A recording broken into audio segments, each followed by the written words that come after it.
I'm just going to put this here because it's it's, it's funny. I'm sorry, but this Man United is an absolute joke of a team.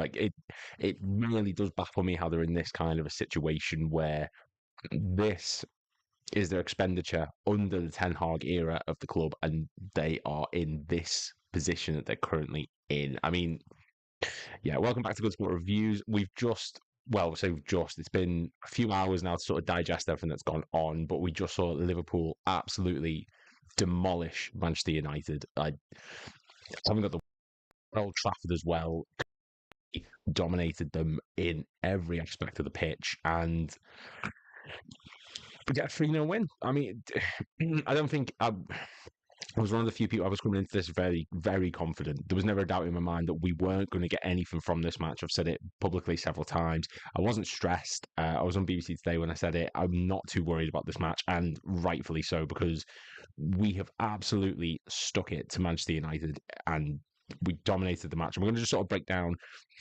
why that was the case today, why exactly we got the result that we did, because this was not how I think a lot of people thought Arne Slot's first real Premier League test was going to go, facing a Man United side who have recruited well over summer. And I've said that publicly myself, and I've said that United are going to finish higher than Liverpool. And as time's going on, that's starting to come back and really bite me. I had them finishing third. Obviously, it's early days. It's still only the third game of the Premier League season, so that could just go completely the other direction. But yeah, that performance from United today was absolutely abysmal. But we're going to focus on the Liverpool aspect of things, of course, the predominantly Liverpool channel, because we were outstanding in every aspect of the pitch, specifically in midfield. In midfield, we absolutely dominated Manchester United. No small part thanks to this man, Ryan Gravenberch, who now, we can say what we want about the number six. We can say that we wanted to go out and sign an ideal number six. Zubimendi, of course, was the one that was being touted around with the club.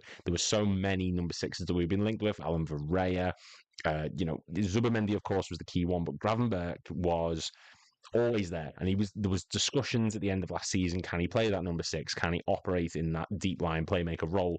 And he absolutely can. He has. And this match and the previous two matches against Ipswich and Brentford have proved that we might have had this whole time from last season. So we're just going to sort of discuss the performance from Gravenberch before we carry on for the others, because it was truly an outstanding match for him. That entire midfield three, in fact, of Szoboszlai, McAllister and Gravenberch was so well drilled.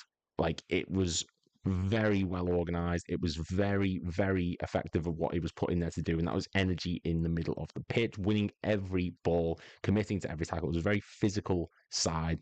And as you can see, I mean, McAllister, Gravenberch, Szoboszlai, it was sort of poised as Szoboszlai was going to be the further up of the midfield three. He was going to be that sort of number 10 role, if you like. He was the one who was going to put more impetus and attack. But in actuality, it was a very fluent side. Szoboszlai himself wasn't so much tracking back. He wasn't coming back to the deep role.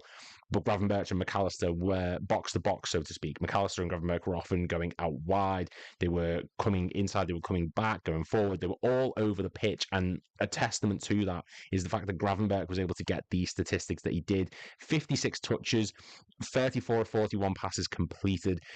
He was outstanding in every aspect of the pitch today. 7 duels won, 6 possession won.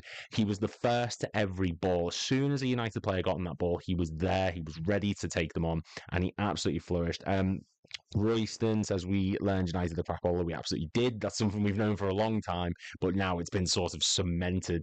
Doesn't matter how many players you sign, doesn't matter who you bring in, Ten Hag can't get the best out of them. And Daniel says we still need a defensive midfielder. Now, we do to an extent, but with Slot, and we've seen what he wants. He wants a number six who can operate in a passing sense, someone who can dictate tempo of a game and put balls out wide to other players, who can create things. And Gravenberch today showed that he's capable of that. Maybe we do need a more defensive-minded number six, but this display, this was the acid test, I think, for Ryan Gravenberch. And today he absolutely excelled on it. There's not many more times I can say that. It's, he was terrific. 4 interceptions was the most in the match. 3 fouls won, the most in the match. 2 tackles won. he was everywhere. And when we're looking at that starting lineup again, McAllister and Soboslai, McAllister and Gravenberch often drop deep, picking it up, and Robertson and Trent were often the outlet out wide. Salah was often tracking back as well. He was creating opportunities from deep, so to speak, and it just worked. Whatever we did, it really did work. So, yeah, it's a real testament to Gravenberch's ability of stepping into this number 6 role, which I don't think a lot of people thought he was capable of. A lot of people probably didn't think he was able to operate in that way. A lot of people viewed him as just this tall player. He's good on the ball, getting forward, but that was something that we also saw a lot of today. He was so good at picking it up deep and running at the United defence, because they are known for having a huge field. They are known for having wide in the middle of the pitch, with Casemiro looking like he's running on treacle most of the time. Mainu wants to go further forward. He's not necessarily a defensive-minded player. Fernandez does not contribute to the defensive aspect of the United team. So he had so much space to operate in.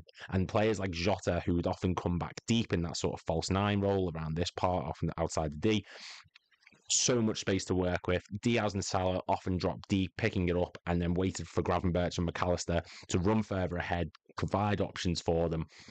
It was so fluent and so smooth. And that was Arne Slot's first real test, and he passed it with flying colours. There was no disputing that.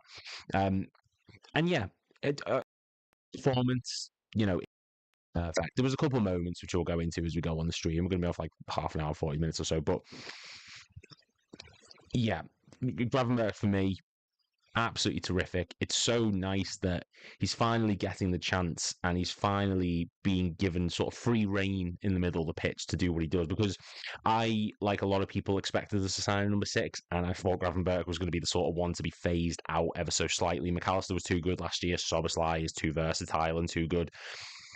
Ryan Gravenberch was often the sort of, he's there for depth. He's asserted himself. He's done so well. And while we probably do still need a number 6, that solid defensive midfielder, he's doing the job, and he's doing a very, very good job. And today he was so quick to get onto the everything. Another thing that we've got, there's a lot of players that we're going to touch on, but the next one is most. I mean, Salah today was quite quiet, I think, in the first half. But we've seen with Erling Haaland so much that he doesn't have to touch the ball every 2 seconds. He doesn't have to be constantly moving and chopping and changing. He does the simple things. And yeah, he's not going to touch the ball, but he's still getting 2 assists and a goal. When you look here against the last 7 appearances at Old Trafford, 2 goals in the FA Cup in the round of 4, 1 in the Premier League, 3 in the Premier League, 1. He's so consistent against United. He's our highest ever scorer against them. I think it's 15 or 14 goals, one or the other, but it's more than Steven Gerrard on 9, and I think Robbie Fowler was on 9 as well. Like, he's otherworldly, Mo Salah. And this whole contract situation where, apparently something which I think has been taken way out of context, but is somewhat true, is Salah saying, as you know, it's my last season at the club and I want to enjoy it. We will see if I stay. Nobody's talked to me from the club, so it's not up to me. Which to me, I think has been lost somewhat in translation. Let me know in the comments, do you think that this will be Salah's last season? Do you see him staying at the club beyond the 24-25 season? Because I don't personally. I think that this probably will be the time for Salah to move on, even though I think he wants to stay. We know how FSG operate. We know how the higher ups at Liverpool Football Club operate. There comes to a point where age does become a key factor, regardless of how good you are. And I think that, like we've seen in the past with these big players who age has caught up to them, Salah will probably leave. And we don't want it to be. We don't want him to go, but this doesn't bode well. And it's you don't hear many players saying that. They normally just say, oh, we'll get to contract soon enough. It's not for me to decide. But for him to say, it's my last season, I want to enjoy it, we'll see, because no one's talked to me. That's a bit of a PR nightmare, to put it bluntly. I mean, no one wants to hear that. No club wants their best player to say, one's offered me a contract, so what are we going to do about that? If I'm looking down as well, by the way, it's just to make sure that any comments that have come through, yeah. But anyway, going back to the Man United battering, so to speak. Yeah, Salah is otherworldly, and we saw a lot today. This area where Salah is on the right, he'd so often come back to where Trent is and give him an outlet. Now, we're so used to Trent just pinging balls up the pitch. You know, he can pick a pass like it's no one's business. But it's nice that Salah was actually dropping quite deep to pick up the balls from Trent to give him that other option, to give him a different option. Again, it's just yeah, he did really well. Everyone in the whole team did. Luis Diaz in particular was so good, and Mazraoui didn't know how to think where Dalat and Mazraoui was to double up on him, and it still wasn't enough. That first goal, the header that came through, was so well worked. The fact that United had no one on the back post is a bit of a joke from their perspective, because you can see Szoboszlai and Diaz both bombing it in. Mazraoui's out of position, Dalat's out of position, Casemiro's nowhere to be seen. And it's really well worked. It's fantastic from Salah to be able to get that ball across. And then the second goal is phenomenal finishing from Diaz. The ball's practically behind him. He's sort of fallen as he does it, but it's a first time shot, it's a first time goal. He does so well to get that goal. And Diaz is a player who has suffered a lot since coming into the club. I think because, as cruel as they are, as much as I can understand, people comparing to Mane. Mane was leaving when Diaz was coming through. They had like 6 months crossover or something, like a year and something. And the comparisons were there. Everyone was saying, you know, Diaz is going to be the next Mane. He's doing so well. He plays similar. And that hasn't helped him, especially with that injury he suffered that knocked him, which it was a few months. It was a couple of years ago. And since then, he did struggle upon coming back. He really couldn't get going. He couldn't get up to speed. And that's when the opinions dipped on people. And there was a big question mark over his finishing. Is he a good finisher? Is he not a good finisher? What do we make of him? And I was one of the people who was saying this summer, look, he could probably go, if we were to get 65, 70 million for him, I'd be more than happy to have seen Diaz leave. But I'm so happy that he stayed, because this start to the season, these 3 games, he's been unplayable. Like, you look at the actual stats of Luis Diaz from the games against Ipswich, Brentford, and now Manchester United. He's been sensational. Like, yeah, you can't do him justice too much. Let me just get the 24, 25. There we go, game week. So, yeah, a goal and assist against Brentford. He didn't contribute anything in that aspect to the Ipswich match, but he still was important. You know, he was breaking in behind. He was splitting the Ipswich defence. You go across shots 3 in each match. Second one, shots on target, he's registered 2. And he also tracks back. He was committing 3 tackles in the Brentford match, put 1 in on the Ipswich match. And he was contributing to the whole aspect of the team. Now, I think that's very key to note. Brentford game, and especially in the United game today, Diaz was very one touch go. He wanted the ball in behind, and the moments where he was running at the defenders, there was another option for him. Robertson was going out wide, McAllister was coming inside, so no one stopped moving, and Diaz was one of those players. He did not stop that whole match. He was constantly looking for an outlet, constantly looking for a way to get in behind. Gravenberch, McAllister, Robertson, often either going out wide or coming inverted, giving him those other options. And it benefited him massively, because Diaz is very much, he wants to pass it off and move.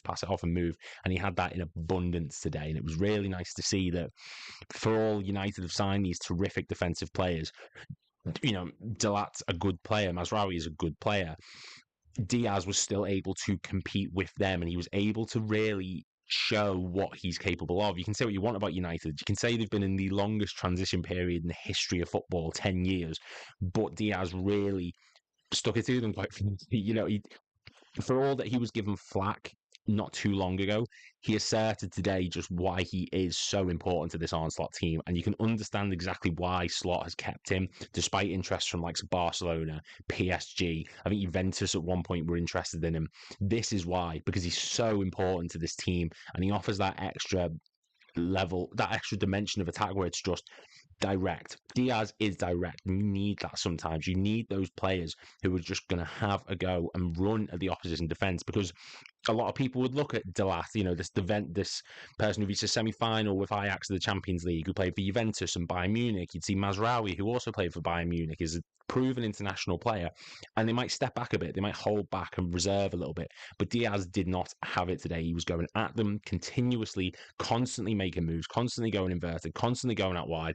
And they could not contain him to the point where they were both having to take him on, and it still didn't work because you had Robertson going out wide.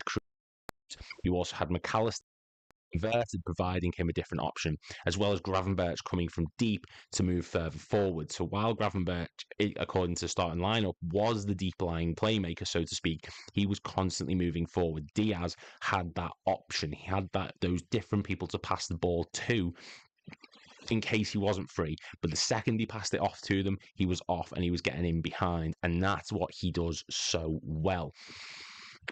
Another thing that we need to note is, and I don't know about you, let me know if I'm right or wrong on this. I felt like everyone positionally was so perfectly placed. One in particular, who I don't think got enough mention today, was I felt Canate was so good at the back. He was such a good sweeping defender today. The second anything got put in behind for Rashford, the second Xerxes started to make moves in between Van Dijk and Canate, he was there to pick it up. And he did so well at actually breaking up play from United's attack. We've seen in the past how good they are at getting in behind. Rashford in particular always seems to have joy getting in. And Canate was placed to break it up every time the ball went forward. And he didn't get the credit for that today. I felt like he really did deserve a bit more respect than he got in that match, because Van Dijk obviously got the plaudits with it being his 200th league game, I believe. Robertson, 300 games for us now in all competitions. Canate is often an unsung hero in this Liverpool team. And this match today proved what I said on Redmen, where he should be the starting player over Quansah. And I made the sort of foolish mistake of saying that Quansah is faster than Canate, and this today just proved me dead wrong. He was so quick, he was so on it. The minute anything moved, he was straight to it, and they could not break through whatsoever. And that was due as well in no small part to Trent, because Trent, for all that we like to say, or we don't, but people like to make the thing saying he can't defend, he's not very good at it. Positionally, Trent is exceptional. Yes, he might not be the strongest tackler. Yes, he might not commit to tackles too much, but he knows where to place himself. And Canate benefited so much from having him alongside him, because Canate would sweep, win the ball, give it to Trent, and there's your outlet. He was able to distribute it so well to the likes of Szoboszlai, to the likes of Salah, who's similar to the likes of Diaz and McAllister, were one-touch move. We saw Salah often give it off to Szoboszlai, who would then ping it in behind for Salah. And there was one moment in the second half, I believe, where it was Szoboszlai should have scored. He stayed on the ball too long, should have took the shot first time. We all know which one I'm on about. But the continuous movement between Szoboszlai, Salah, Trent, Gravenberch, it was so fluid and so perfectly executed. One touch move, and it should have been a goal. And Trent was such a key component of that, as he always has been, because he is, pound for pound, the best passer in the league. You can say De Bruyne all you want, but Trent is something different, because where he's doing it from in that deep position, arguably, it takes more talent, because he's having to look further ahead. It's harder to pick out those long balls over so many players. And he did it fantastically today. He was unbelievable. The only player in this team who I'd say had a bit of a quiet one, I felt, was Jota. He did have one or two moments, won the foul just outside the box. There was a few moments where he was giving and going with Gravenberch. It didn't work for him. He had the shot, of course, which just went wide. I believe he had a header earlier on as well. And it's not an insult to him at all. He's been exceptional so far this season. Everyone has. I just expected that little bit more. He was coming deep. It felt like a false nine at points rather than a striker. Very opposite to what we expect sometimes. But I felt today it benefited us massively, because it gave Diaz that extra space. It gave Salah that extra space.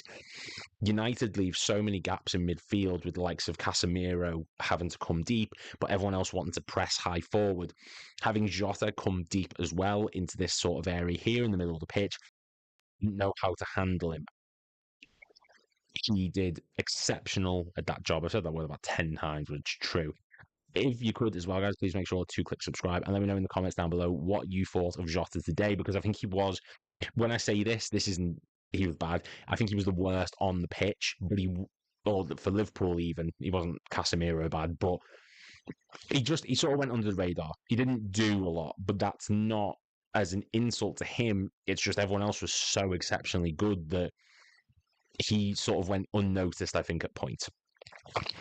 Another thing is, as we've touched on already, the Salah contract. Now, I found this when I was actually going through getting quotes and research, and this is from September of last year, and this was Salah when he was talking about Salah, because few years now, obviously building up to the end of this contract, and he's still got a year left. We don't know what's going to happen, but it was really interesting reading it when he was saying, renewing at Liverpool will be one of the biggest milestones of my career, but we have to do this the right way. I've learned throughout my career that if you want to be successful, it is important to invest in yourself, not just physically, but also mentally. That is true on the field, but also off the field. You have to control your emotions and be ready for the pressure.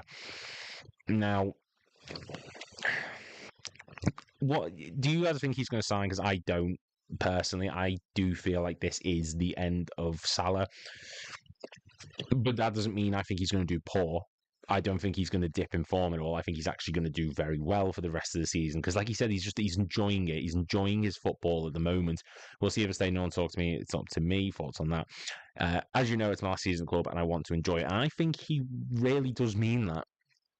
In both aspects, I think he knows it'll be his last season. I think the club know it'll be his last season. They're just sort of postponing this. They're holding off on the inevitable.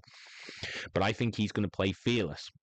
And maybe that's what he needs at this point because we saw for the past couple of seasons, Salah is world class. Well, we've seen for years, Salah is world class. But maybe he just needs that little bit of creative freedom, which he wasn't given so much towards the end of Klopp's tenure. It felt very much like the system catered to him to do one very specific thing. I might be talking waffle, but I just want him to express himself because when he does, he produces absolute magic. He is the best right winger in Premier League history. He is one of the best players in Liverpool's history. There was a poll the other day, and people were saying, Ronaldo was the better winger in the Premier League. In the Premier League, no. Salah is the best right winger in Premier League history. It's non-negotiable at this point. And I want him to extend. I do want him to sign his contract, not just because, obviously, his status is... It transcends everything. The man needs a statue. The man needs a plaque. He needs something to commemorate his time at Liverpool. But we had the chance to sell Salah last summer for 150 million, and I believe we did the right thing holding on to him. But we did the right thing holding on to him if he extends and he either retires with us or we sell him for a high fee in the future, not to let him go on a free, because Salah has been superb for years and years, and we know that we're going to plummet a bit when we lose him, because eventually we will. But we could have done with that money. Let's be honest. He's going to say no to 150 million pounds in their club. So if we lose him on a free, I think that's just A, it's sad because he's gone, but B, it's also a kick in the teeth. It's a slap in the face that we have lost 150 million pounds that could have been used to sign that number 6, that could have been used to sign more depth for centre back. And yeah, I do think he will leave. I don't think he's going to extend. As disappointed as I'd be with that, I do think he will be gone in the summer, and I don't want to see it.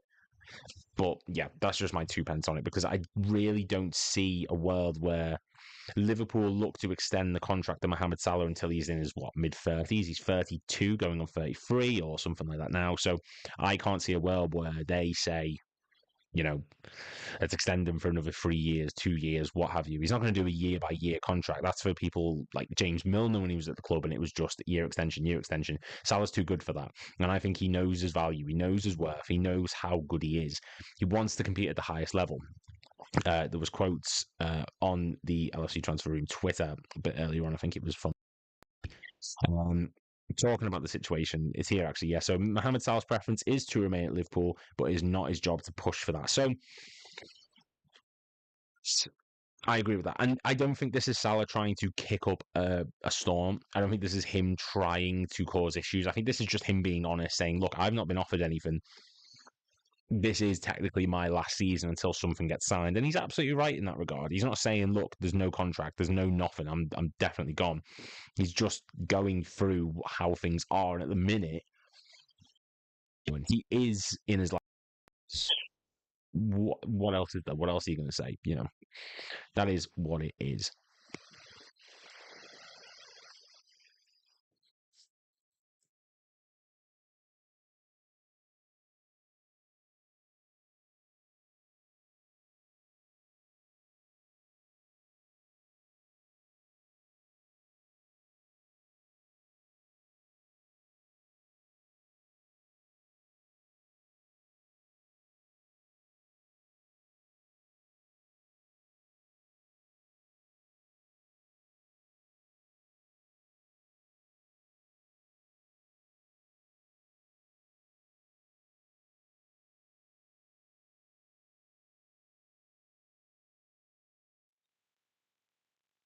So we're just going to actually create the Liverpool lineup from today. We're just going to sort of utilize that a bit, and just it'll be a bit easier for me to actually go through how I felt we did, because we did play a sort of 4-3-3. Let's just change this. So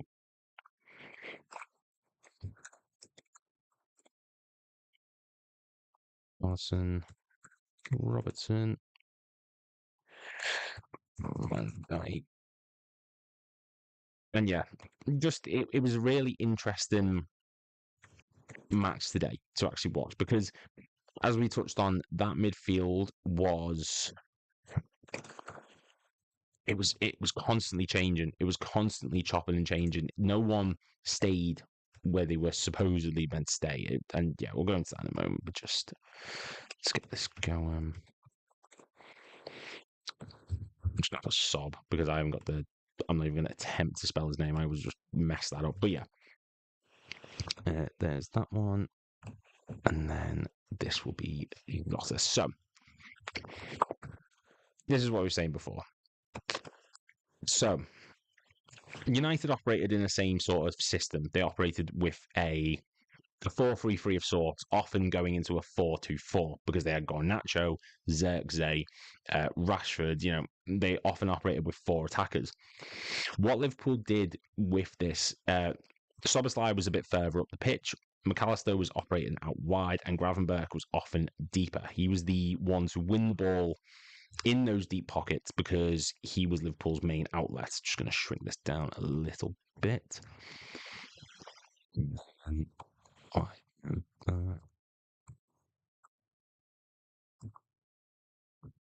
This again.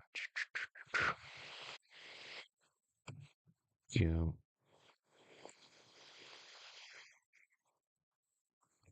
There we go. Perfect. So, often because they were using the 4-2-4, Gravenberch would often come quite deep if he was waiting to receive balls from Trent and Robertson, who were coming inverted quite a bit. Salah was coming back. He was creating chances. Gravenberch, often winning the ball here, would move forward. As soon as he moved forward, Diaz would come inverted. McAllister was going out wide, with Robertson often going past him. Trent doing the same thing on this side, and Szoboszlai would often sort of come deep. So it was a really interesting system to watch, this midfield three, because Gravenberch would often move up and then McAllister would drop back, and then you had so many different attacking options because Jota was also coming back a bit. He'd create options for Diaz and Salah, Trent often on the overlap, and then Gravenberch would move out and Robertson was coming in as well. So there was plenty of different options for them. Now, one thing I found interesting was when Trent move forward or Robertson move forward. I keep pressing the wrong thing, but when one of them move forward, the other one would often stay back, and Liverpool go into that sort of back three role. They never left themselves too exposed. I think there was only once or twice in the match where Zirkzee was a bit further forward, and he was causing problems in the middle of the pitch. There was a back post header he had. There was also a back post one where he just about beat Van Dijk. Almost had a go at Alisson. It just went wide. Really should have scored it, let's be honest. But if one fullback was going further forward, the other was often staying deep, and Trent was the one who was primarily going forward. Canate would go out wide, Van Dijk would sort of go into the middle, and Robertson would often sort of come into that back three. He was a bit more inverted defensively, so to speak. McAllister going out wide, Szoboszlai doing the same thing. So, no, it was constantly changing. It was constantly chopping and changing. And that midfield three today was integral to that. We saw Gravenberch earlier on when we were talking about stats. 3 out of 3 fouls, won 4 interceptions, 1 possession 6 times, won 7 duels, 2 out of 2 tackles. And that's because United were using the two here. I haven't got them on the screen right now. I know this for next time. But often Fernandes and Mainu were there. So Gravenberch was constantly having to be in battles with them. When he was winning them, you know, he had options. He had Trent, he had Salah there. McAllister was out wide as well with Diaz. Or, because United space, because they only had Casemiro in that defence line, in the defensive position in midfield, he had space to run into. You had Szoboszlai coming a bit deeper, McAllister coming a bit deeper. They were constantly moving between Gravenberch, Szoboszlai, and McAllister. They were constantly chopping and changing, constantly moving. And that's where the first goal came from, because Salah is picking it up out wide. Gravenberch was running forward, creating space. Salah gets out wide, put across to Diaz. And like we said earlier, Szoboszlai was coming in because Gravenberch had gone out wide. McAllister went into that deep role. Robertson had stayed back, and Trent was up here as well. So when they pressed forward, the chances came because there was constantly someone arriving late in the box. And we knew that when Slot was coming in. We knew that whoever the number 10 was, who primarily it is Dominic Szoboszlai, according to people, they like to come in late. They like to follow the attacker. And we saw that because Szoboszlai actually nearly got the goal. It just went over his head and went to Diaz. I think Diaz called for it because Szoboszlai did duck. And we'll go into more detail. I'll probably do another one on this tomorrow, actually, just because by more to discuss, there'll be more things out. I'll be able to look into it a bit deeper. This is just my initial sort of quick thoughts on it. But yeah, overall, as a match today, this was exactly what we wanted. This was what was needed from Slot, from Liverpool. We needed this result. We needed to absolutely hammer United just to assert Arne Slot, because I think a lot of people looked at him and thought, well, you know, what does he offer? What is it about Slot that's made Liverpool want to bring him in? It's this. We look defensively solid. We look tactically versatile. And as a club, I think we look outstanding. This match was the acid test, and it went really well. So I'm more than happy with this result today. I'll do another stream tomorrow. I'll do into the tactical setup of this. I'll do this sort of thing, but I'll also, you know, put the United one in, and we'll discuss that. So let me know what you guys think in the comments down below. What did you think of the result? Make sure to click subscribe, and yeah,